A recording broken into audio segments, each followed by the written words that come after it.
Guys automatic like থেকে বলতেছি আমি।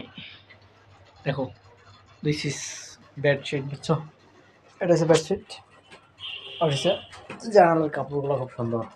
তারপর আরও অনেক কিছু আছে, দেখো aloe vera, aloe vera Tenda Tenda Tenda. তারপরে দেখো এই মাছগুলো, কত সুন্দর সুন্দর মাছ আছে এখানে, অনেকগুলো অনেক কিছু হয়ে আছে দেখা যাচ্ছে প্রায় ব্যাস। তারপর দেখতেছো যে মাছগুলো অনেকক্ষণ দুপুর হয়েছে কিন্তু ওদের খাবার দেওয়া হয়নি, এখন খাবার দিতেছি। এখন খাবার খাবার দিলাম, ওরা খাচ্ছে খাবার। লাল মাছটা খুব সুন্দর দেখাচ্ছে, লালটা খুব সুন্দর দেখাচ্ছে। আর নিচে অনেকগুলো মাছ আছে, খারাপ না।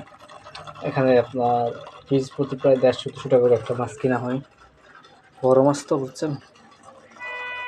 এখানকার ভিডিও এখানে শেষ।